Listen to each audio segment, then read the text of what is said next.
Allah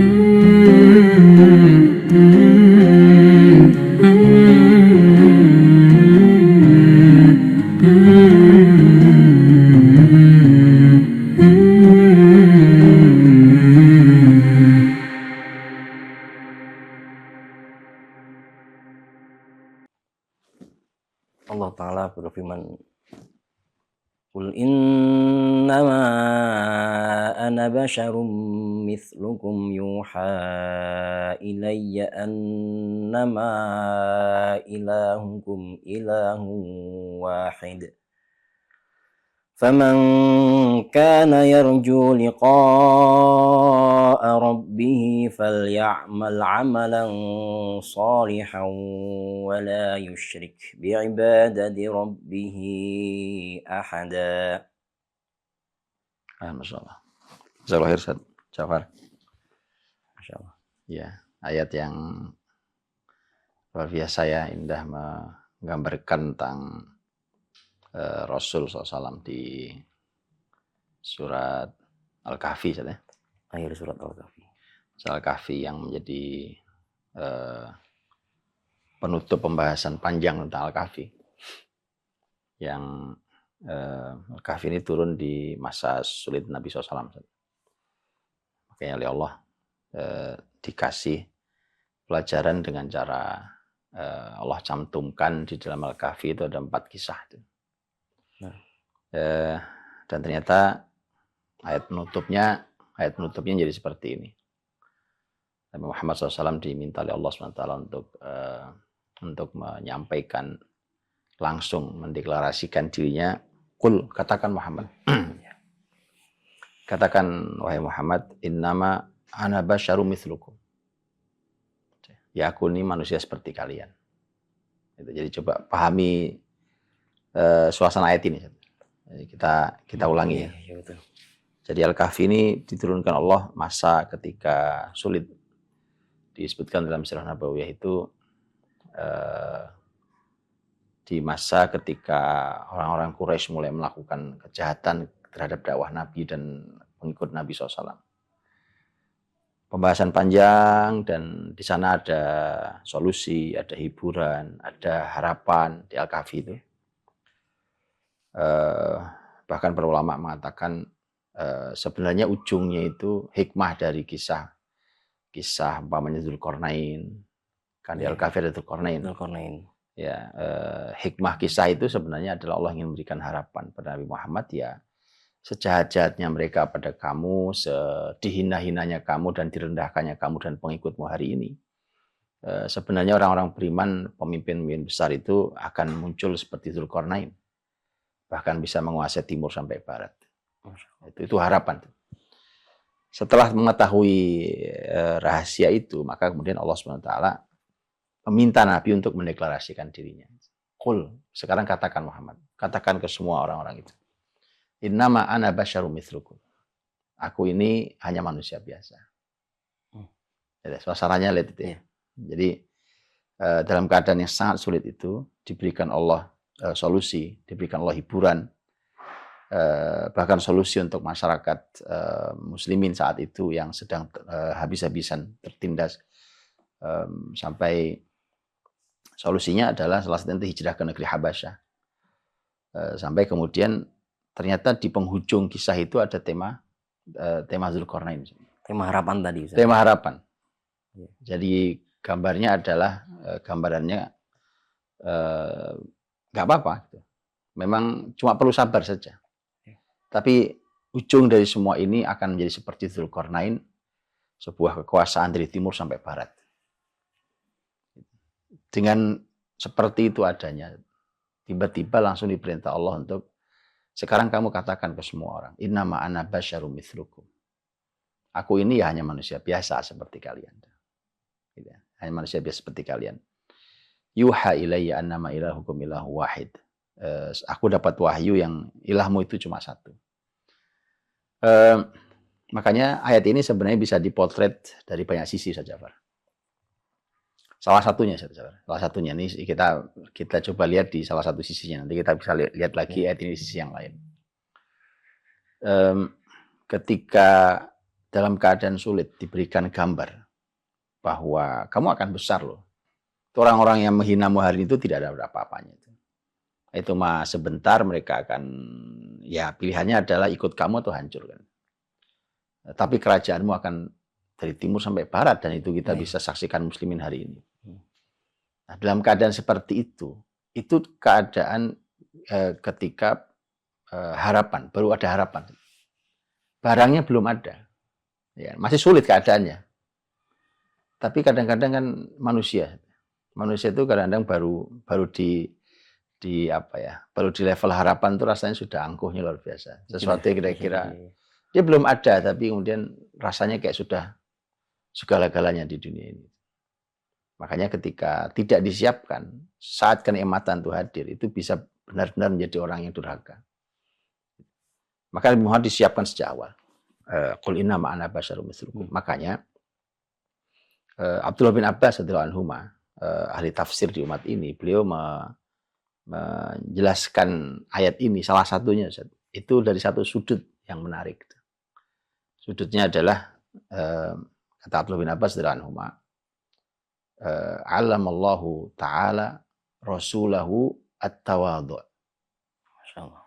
At-tawadhu' hatta la yuzhi ala khalqih. Jadi di ayat ini Allah sebenarnya ingin mengajarkan kepada Rasulnya tawadhu. Masya Allah. Jadi sebenarnya di masa sulit, gitu ya, belum ada itu kebesaran. Tapi dari ceritanya sudah, ini besar nih, ini besar nih. Gitu. Ini harus dilatih jiwa itu dari sebelum besar. Maka ini diajarkan tawadhu. Abdullah bin Abbas mengatakan bahwa Nabi itu diajari Allah tawadhu agar Nabi itu tidak sombong nanti di hadapan makhluk. Tidak boleh sombong di hadapan makhluknya. Hanya nanti yang membedakan adalah illa annahu ukrima bil wahyi. Bedanya hanya Nabi Muhammad dimuliakan dengan wahyu, itu bedanya. Tapi bahwa sombong di hadapan makhluk itu tidak boleh. Padahal apa saja yang namanya nabi dengan kebesarannya, dengan jasa besarnya, dengan kepemimpinannya. Nabi Muhammad sendiri yang pernah mengatakan bahwa karena Banu Israel yasusuhum ambiya'uhum. Masyarakat Bani Israel itu secara siasa, kalimat yasus dari kata siasa. Secara siasa, secara kepemimpinan, secara politik, itu yang memimpin adalah para nabi. Itu Bani Israel itu. Artinya para nabi itu pasti memimpin. Nah, ketika seperti itu posisinya derajatnya tinggi sekali. Kalau seorang pemimpin itu ya dia memimpin di levelnya masing-masing. Mungkin raja, mungkin presiden, mungkin siapapun gitu ya. Tapi kan tidak seperti para nabi yang menggabungkan antara kepemimpinan duniawi dengan kepemimpinan ukhrawi. Kepemimpinan duniawi dia menjadi raja, menjadi Nabi Sulaiman raja, Nabi Daud raja. Kalaupun tidak, mereka memimpin masyarakatnya secara ketokohan, secara sosial. Itu satu. Tapi yang kedua juga memimpin secara spiritual, secara keakhiratan, mengajari ilmu, mengajarkan segala macam hal untuk akhirat. Jadi para nabi itu posisinya sangat tinggi. Tapi di posisi sangat tinggi itu Allah meminta agar Nabi Muhammad itu tawadhu. Katakan ke semua orang, innama ana basyarum mithlukum. Ya aku kayak kalian juga. Gitu. Jadi jangan sampai Anda memiliki sifat sombong sama sekali. Tidak boleh orang sombong. Dan harus diingat ya bahwa memiliki hati yang rendah hati di hadapan banyak orang itu akan membuat dia adalah orang yang mudah dijangkau oleh banyak orang. Nah, karena dia mudah dijangkau oleh banyak orang, itu yang membuat kemudian dia dekat dengan siapapun, dicintai oleh banyak orang dengan sangat mudah kan gitu. Dan kalau dia sombong kan susah dijangkau orang, sulit sekali dia, sehingga orang tidak suka, siapapun dia, sebesar apapun dia. Bahkan mungkin sekali-kali dia berbagi uang, tapi orang sombong itu tidak akan disukai oleh hamba, apalagi oleh Allah SWT. Makanya tidak akan pernah masuk surga orang yang punya kesombongan dalam hatinya. Jadi sombong itu tidak tempatnya. Muslim diajari tawadhu seperti dalam ayat ini.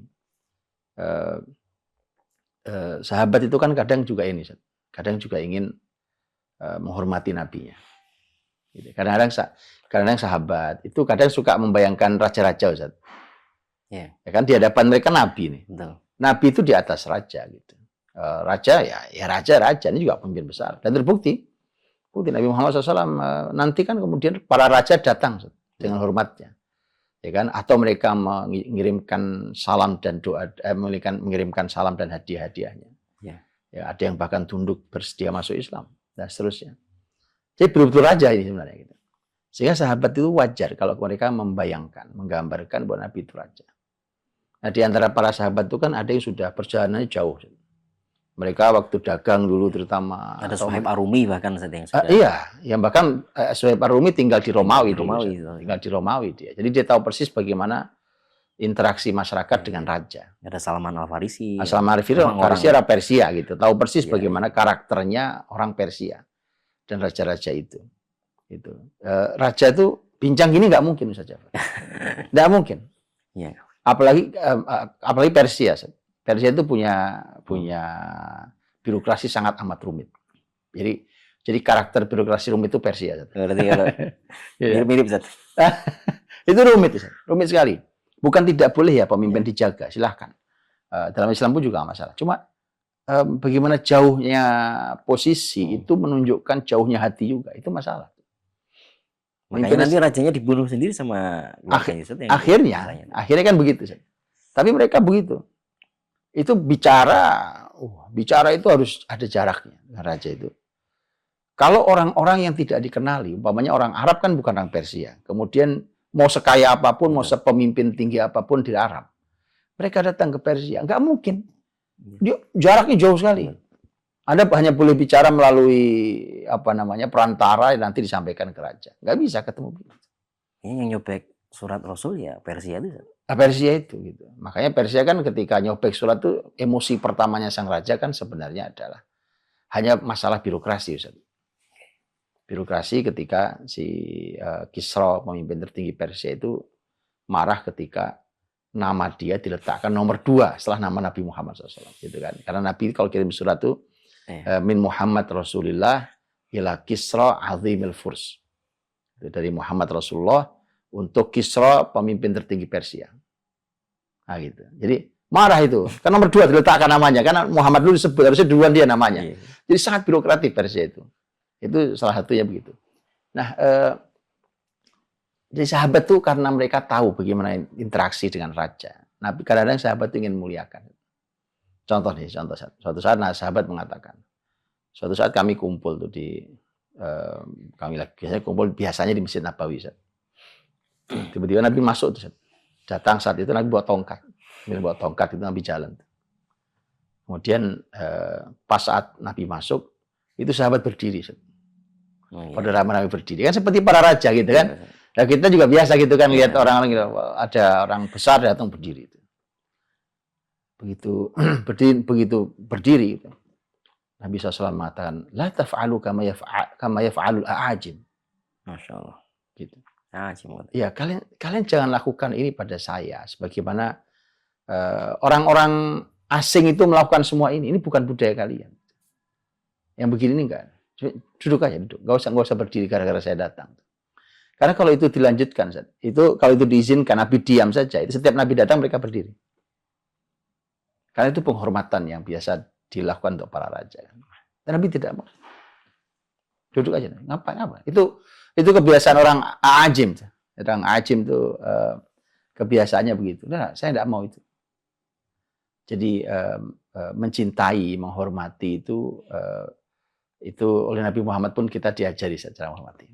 Karena memang sisi tawaduk Rasulullah SAW yang luar biasa.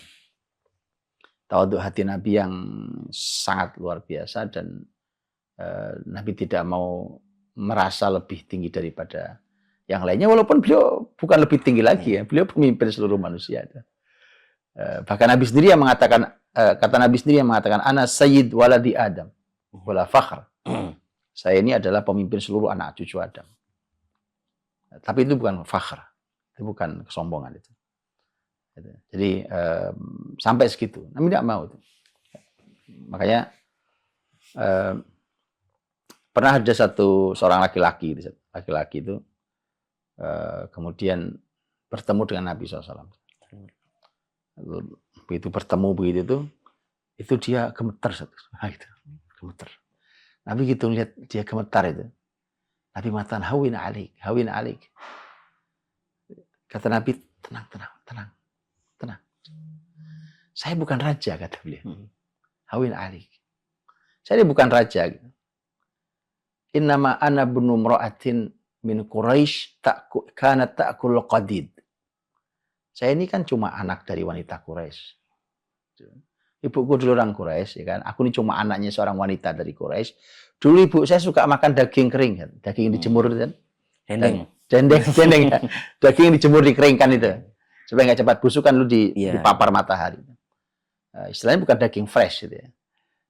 Ibu saya makan daging kering dan saya anaknya gitu. Dan saya bukan raja, tenang, hawin alik, hawin alik. Jadi memang apa ya? Jadi Nabi tidak mau juga itu terjadi, tapi itu bisa dibayangkan. Makanya gini, maksud saya begini, tidak ada tuh apa namanya sikap yang sombong itu orang suka hinggap di diri seseorang hari ini, kemudian dia tidak menyadari itu bahaya sekali. Bahaya sekali. Bahkan bukan dia sombong begitu saja, bahkan dia memang menginginkan itu. Ya kan? Dia ingin semua orang kalau saya datang tolong semua berdiri. Nah, gitu kan? Atau dia inginnya kalau dia datang semua orang histeris, teriak-teriak, kemudian mungkin gemetar ini ya dengan atau saking takut atau saking mengaguminya. Itu bukan akhlak Islam sama sekali. Islam itu orang tawadhu dan dengan semua posisi tinggi Nabi SAW.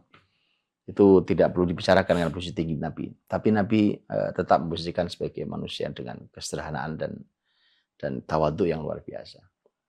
Gak mesti orang itu harus ketemu Nabi dengan birokrasi. Padahal Nabi itu sebenarnya punya birokrasi. Ya. Dan tidak sulit buat Nabi untuk itu. Bahkan dulu sebenarnya kan para ahli mengatakan bahwa sebelum turun ayat wallahu ya'simuka minan nas, Allah yang menjagamu dari manusia. Itu Nabi itu punya haros dulu. Yang ini saat bin Abi Waqqas. Betul. Itu kan apa namanya itu? Punya penjaga. Itu nenteng pedang itu penjaga Nabi SAW. Masya Allah. Betul. Ya kan? Dan itu ternyata Nabi SAW kata Nabi sudah cukup. Pergi. Saya sudah dijaga sama Allah SWT. Artinya ya bahwa nggak sulit, tidak sulit buat Nabi untuk itu. Bilal, fungsi Bilal apa? Fungsi Bilal itu salah satunya adalah kalau Nabi dapat wahyu, kalau Nabi dapat tamu, itu harus bertemu Bilal dulu. Bahkan kadang sahabat-sahabat tinggi, Abu Bakar, Umar, itu kadang kalau Nabi minta Bilal jaga ini itu Bilal jaga. Jaga. Tidak ada orang bisa menemui Nabi kecuali seizin Rasul, itu harus melalui Bilal. Masya Allah. Itu. Jadi kalau Umar datang, Bilal sampaikan, aku Umar. Umar mau ketemu Nabi. Sebentar, tunggu sebentar. Ada birokrasi bisa, Ustaz. Saya sampaikan Rasul. Ya Rasulullah Umar. Nanti kalau Nabi izinkan masuk. Bisa, Ustaz. Nabi bisa. Tapi hidup nggak mesti harus selalu begitu. Nggak harus selalu gitu. Yang mengejutkan kenapa Bilal dari orang yang Masya Allah dulu Ustaz ya. Bagaimana? Iya Ustaz. Itu mulianya Bilal Ustaz. Itu karena hidayah. Nanti kapan kita bahas Ustaz. Bagaimana hidayah itu memuliakan orang. Bagaimana hidayah itu mengangkat derajat orang. Bagaimana hidayah itu membangun visi kebesaran. Ya, itu Bilal. Itu Bilal punya kisah indah itu. Ya, jadi itu. Dan nanti tamu-tamu Nabi itu saat itu kalau pulang itu ya Bilal yang ngantarkan hadiah untuk tamu-tamu Nabi itu. Ada Bilal sebenarnya. Kalau mau ini saja, mau umpamanya tidak sulit kan bagi Nabi untuk memiliki para sahabat yang siap membantu beliau di segala hal. Tapi tidak semua hal harus dikerjakan oleh pembantunya, harus orang yang harus khodamnya yang kan kita tahu Anas bin Malik ya kan. Dan Anas bin Malik bukan satu-satunya sahabat yang melayani Nabi. Sahabat-sahabat itu siap melayani Nabi SAW dalam keadaan apapun itu. Tapi Anas memang sangat menempel ke Nabi SAW dan Anas sudah pernah kita bahas. Khadamtul Nabi Ashros ini. Saya pernah melayani Nabi itu 10 tahun lamanya. Nah ini kan bisa Nabi lakukan itu semua hal baik di luar rumah ataupun di dalam rumah. Tapi hidup nggak mesti harus begitu. Kadang Nabi meminta kepada Anas untuk membantu beliau. Kadang Nabi minta sahabat untuk melaksanakan atau melakukan sesuatu untuk beliau, tapi tidak selalu. Jadi hidup tuh jangan, pokoknya kalau nggak begitu saya nggak bisa hidupnya. Kenapa gitu? Kenapa harus semua orang harus berdiri kalau Anda datang? Mengapa Anda tidak bisa hidup kalau tidak ada yang melayani? Kenapa Anda tidak bisa ambil sendiri padahal Anda bisa ambil sendiri? Kenapa Anda selalu perlu orang lain? Kenapa Anda merasa hidup sepertinya jatuh turun derajatnya hanya gara-gara umpamanya pembantu Anda berkurang ya? Hanya gara-gara Anda tidak bisa bersama orang-orang yang mengawal dan melayani Anda. Nah, nggak mesti hidup gitu. Makanya kan walaupun tadi Nabi bisa mengangkat, bisa punya orang-orang yang membantu Nabi atau kemudian orang-orang yang menjaga Nabi SAW. Ada dua statement menarik, Ustaz. Dua-duanya dari orang dekat Nabi SAW. Yang satu statement yang berasal dari dalam rumah. Gitu ya. Pernyataan dari orang dalam rumah Nabi. Yang satu pernyataan orang dari luar rumah Nabi. Menunjukkan betapa tawaduknya Nabi SAW itu. Pemimpin tertinggi, Ustaz.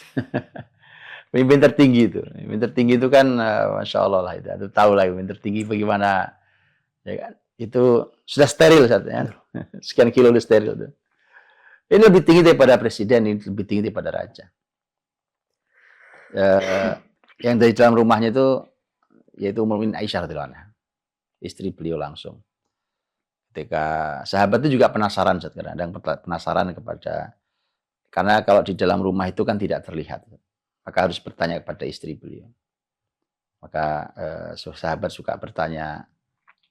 Salah satu pertanyaan pada Aisyah adalah, Nabi itu kalau di dalam rumah ngerjain apa sih? Pengen tahu kita, manusia mulia itu kalau di rumah ngapain? Tapi tetap, apapun yang dilakukan, orang mulia itu, baik sendiri atau bersama banyak orang, baik di luar rumah ataupun di dalam rumah, tetap mulia. Itu kata kuncinya. Nah, Rasulullah SAW di dalam rumah beliau itu Aisyah radhiyallahu anha yang menceritakan langsung. Dan menceritakan cukup detail. Cukup detail. Aisyah mengatakan, karena Nabi Shallallahu Alaihi Wasallam yufli thawbahu atau yakhid thawbahu. Nabi itu ya di rumah ya kadang ya kalau lagi ada yang harus dijahit pakaiannya sendiri, baju jahit sendiri, ya kan? Nabi. Yeah. Anda pernah jumpai? Nggak usah presiden, Ustaz. Nggak usah presiden ini.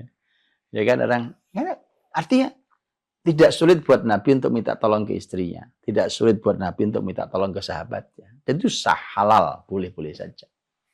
Tapi kenapa sih? Saya juga lagi bisa, secara waktu juga saya bisa, saya memungkinkan, saya jahit sendiri pakaian saya. Gitu. Saya nggak ada masalah. Masalahnya apa gitu kalau saya harus jahit baju? Masalahnya saya jadi hina gitu. Wa yahlibu syatahu. Masya Allah. Kata Aisyah, kalau jahit masih di rumah, Zat. Kalau iya, yahlib ini kan ke kandang. Ke kandang, Zat. Jadi yahlib syatahu, Nabi itu memerah sendiri susu dari kambingnya untuk diminum beliau itu. Perah sendiri. Nabi mulia. Ya kan? Wa yahlibu syatahu. Nanti kesaksian Nabi memerah sendiri itu kesaksian para sahabat juga. Masya Allah. Nabi perah sendiri susunya. Jahit sendiri. Wa yakhsifu na'lahu. Ini sendalnya putus nih ya, sol sendiri ya kan. Ya. Wa kana ya'malu kama ya'malu rijal fi buyutihim. Ya Nabi di rumah ya kayak kaum laki-laki lain di rumahnya. Wa kana fi mihnati ahli. Nabi itu orang yang suka bantu kerjaan rumah. Laki-laki sekarang mager. Itu, Masya Allah. Jadi ya, apa Ustaz?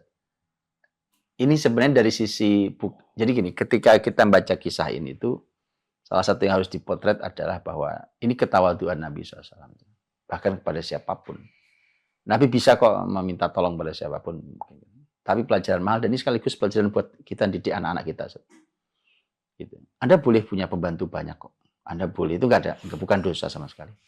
Gitu. Anda dibantu oleh banyak orang sesuai dengan kebutuhan Anda masing-masing, itu sah saja. Tetapi didiklah anak-anak kita untuk mandiri. Gitu. Anda punya pembantu 10 nggak masalah, gitu. 20 nggak masalah. Memang kebutuhan Anda mungkin sebesar itu. Cuma kemudian bagus sekali ketika kita ajarkan ke anak-anak kita bahwa ya kerjakan sendiri yang bisa kamu kerjakan sendiri. Walaupun kau punya banyak pembantu. Kecuali betul memang harus perlu bantuan, minta bantuan. Kemandirian itu mahal tuh. Jadi itu seperti Nabi SAW, tawaduk sekali orang sebesar itu kemudian harus melakukan sendiri semua aktivitas pekerjaan itu. Coba apa susahnya manggil Bilal? Bilal, jahitkan sendal ini kan bisa, ada apa susahnya kan? Bilal, ini sendal tolong, ini putus sendal saya. Dan tidak dosa sama sekali. Bilal pasti merasa mulia. Ya kan? Bilal akan merasa itu kenangan sangat indah itu. Atau panggil saat bil ubadah, orang kaya gitu ya. Orang kaya beli sendal baru. Sendal baru gitu. Sendal baru, betul. Yang suka ngasih sendal, hadiah sendal, baju itu Dihya. Dihya. Ya, Dihya seorang pedagang. Dihya dari dulu ini seorang pedagang Nabi itu kerjaannya kalau ini suka tuh. Jadi sendal, sepatu, sendal Nabi, baju itu Dihya yang suka kasih. Itu dagangan. Itu kapan kita bicara tentang akhlak Nabi. Gitu ya. Dihya bin Khalifah Al-Kalbi. Nah, itu kesaksian dari dalam rumah. Betapa Nabi tawaduknya luar biasa. Enggak ada tuh, saya komandan, masuk ke rumah. Anda di rumah bukan komandan, Pak. Ada di rumah suami, ayah, mungkin anak sekaligus kalau ada orang tuanya. Anda kakak mungkin kalau ada adik, ya kan? Ada adik kalau ada kakak. Anda taruh aja. Lepas, kan bajumu udah dilepas toh. Sampai orang akhirnya lupa gitu.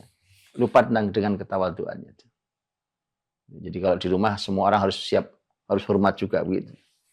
Nah, ini contoh teladan tinggi Rasul yang lebih tinggi daripada sekedar raja dan sekedar jenderal atau sekedar panglima atau sekedar pengusaha besar atau sekedar apalagi anggota. Apalagi saya anggota. Nah, apalagi anggota. Jadi nyebut anggota bangga gitu ya. Lucu saya memang kadang-kadang. Saya anggota. Emang kalau anggota kenapa gitu? Saya jamaah apa ya? Allah Akbar, tawadhu. Nah, di luar rumah itu kalimat kesaksiannya langsung dari Anas bin Malik. Kita tahu ini khadimnya Nabi 10 tahun. Anas juga menyampaikan itu. Nabi itu kata Anas, karena Nabi SAW itu yalbasus suf. Nabi itu pakai baju dari suf. Suf itu kan apa namanya? Kulit apa namanya? Bulu wool itu, wool itu ya, bulu apa namanya itu? Domba. Bulu domba itu. Dan itu bukan pakaian mewah. Harus diingat itu di zaman dulu kalau disebut suf itu bukan pakaian mewah. Makanya kenapa kata tasawuf itu? Tasawuf itu sebagian ulama mengatakan asal katanya suf. Bahwa mereka senang pakai pakaian yang dari suf itu, dan itu membuktikan tentang kesederhanaan, tentang hidup sangat sederhana, maka pakaian sederhana. Anas ketika mengatakan Nabi itu yalbasus suf, Nabi pakai wool itu ingin Nabi itu ya. Nanti kapan kita bicara, Nabi itu orang yang tidak mengingkari nikmat. Nabi punya loh pakaian-pakaian bagus untuk momentum sholat, momentum ibadah, momentum hari Id, momentum apa. Nabi punya. Tapi kapan kita bicara itu? Nanti ada pakaian-pakaian terkenal tuh, itu pakaian-pakaian khusus dari Yaman. Toilisan itu. Itu pakaian-pakaian nanti mahal, gitu. Seperti burd Yamani dari Yaman, itu khusus dibeli dari Yaman. Ini pakaian-pakaian mahal. Tapi Nabi kalau kadang harus pakai pakaian yang sederhana, ya biasa saja gitu.